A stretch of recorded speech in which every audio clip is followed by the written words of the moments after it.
Hi everyone. So we will learn few more topics about S3. So we will be covering life cycle rules yeah, here let me go.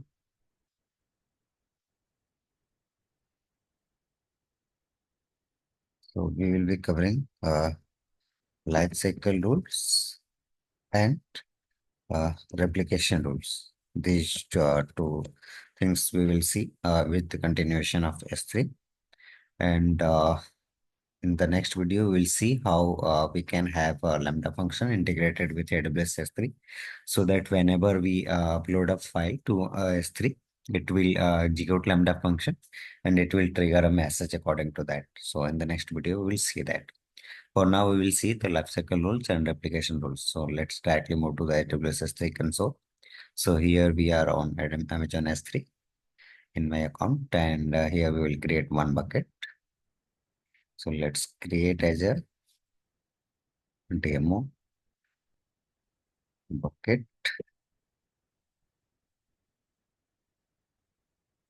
create bucket. This name already exists, so I'll be putting demo hyphen bucket hyphen m. So this bucket has been created, and we already have seen the static website hosting and all the things. I can upload any of the objects from here, but for now, we are just focused on the replication rules and lifecycle rules. So what is the use of this lifecycle rules? So if you see, even the statement which is mentioned here, use lifecycle rules to define actions you want S3 to take during an object's lifetime, such as transitioning object to another storage class, archiving them, or deleting them after a specified period of time. So with the help of lifecycle rules, you can create uh, action, like you can create a kind of actions that after a certain interval of time, like just suppose that you are storing some log file or any kind of file which you want that after 6 months it should be the data should be archived, and after 1 year it should be deleted from the S3 itself, correct? So if you want that kind of activity, you can create a life cycle rule. It will play and it will give you the facility to manage the data, correct? So that file or objects you can manage. So let me give it test. Okay, limit the scope or apply to all objects in the bucket. For now, I will be selecting this apply to all bucket and I will acknowledge this. So this particular rule will be applied to all objects which are in the bucket. Oh, what kind of actions you want? There are multiple options. You can select any of these. Like if you want to move your objects from one storage class to different storage class, as we have already seen, there are different storage class present in the AWS S3 bucket. So if you have forgotten about that, so there are multiple. These are the multiple S3 storage classes: S3 Intelligent Tiering, S3 Standard, S3 Express One Zone, S3 Glacier Deep Archive. So there are multiple storage class. So out of that, we will be using you can select and in which storage class you want to move. So I'll be selecting this transitioning current version of objects between storage classes. Okay, I will acknowledge this. Choose a storage class transitions where you want to move your, like, all the objects will be stored in your S3 standard first, and then where you want to move your data after certain number of days, whatever the number of days you will be mentioning here. So I want this to be moved to Glacier Deep Archive. Just suppose long-lived archive data accessed less than once a year, that your data will be accessed very infrequent, very like it will be rarely accessed, correct? Less than once a year with retrieval of hours, 180 days minimum storage duration. And you want that your data should be moved after 180 days or six months or 1 day, anything, correct? So you can attach that. You can give this kind of settings. Then if you see, I'll be creating a rule.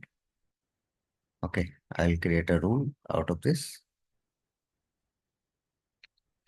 And this rule, current version actions day 0, as there is no object, but this rule will be applied, and after 180 days objects move to Glacier Deep Archive. So this is how you can create your rule and you can manage your this life cycle, correct? Life cycle of the object. So whatever the object you will upload here, that will be in a standard S3 standard, and after 6 months, it will be moved to the your Glacier one, correct? So you can save your cost based on that.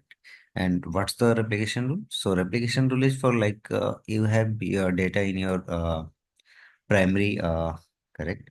So if you have your data in primary one bucket and you want to move your data into another bucket, or you want to make the sync between these two buckets, so you can do the replication kind of thing. So when you see use replication rules to define options you want S3 to apply during replications, such as server-side encryption, replica ownership, or transition replica to another storage class. So that kind of thing you can do. You can create a replication rule from one bucket to another bucket. So let me get into the create replication rule. And to create this replication rule, you will have to do the bucket versioning enabled, correct? So I have just enabled that. You can mention the rule name test or the demo. I will put it as demo.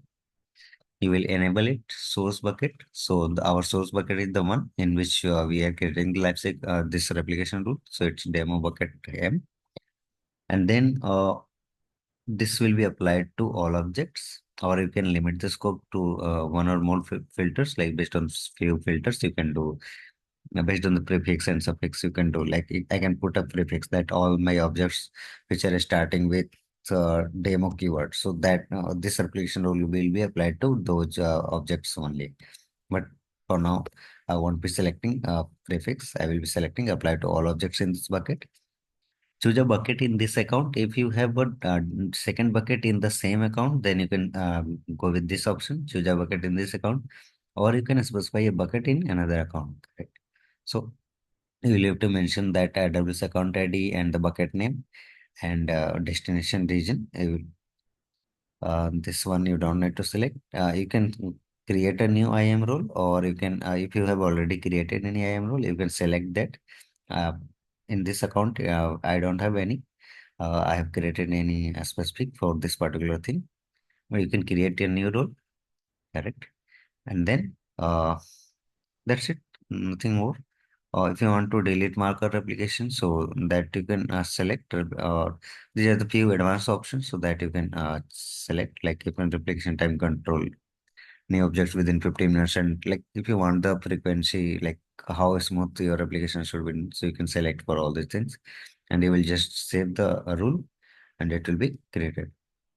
Okay, here I have selected. I don't have any bucket as well, so I won't be giving any name, but this is how you can create and you can save the rule and this will work. So that's it for the lifecycle rules and the replication rule. These are the two things which you can see in the management section of the S3 bucket, and you can create these two and avail the feature of these things and these two things. So that's it for the AWS S3. Till now, we have covered the different things. We have connected through this command prompt. Like we connected through the CLI, we get into the static website hosting. We saw that static website hosting. Then we saw the concept of bucket policy. Then we saw the concept of CORS, cross-origin resource sharing.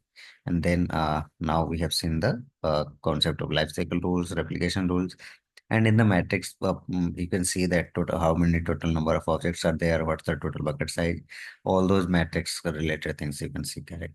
So all these things you can see. So that's it for the S3, AWS S3. So we will meet in the next video with another topic. Thank you. Bye bye.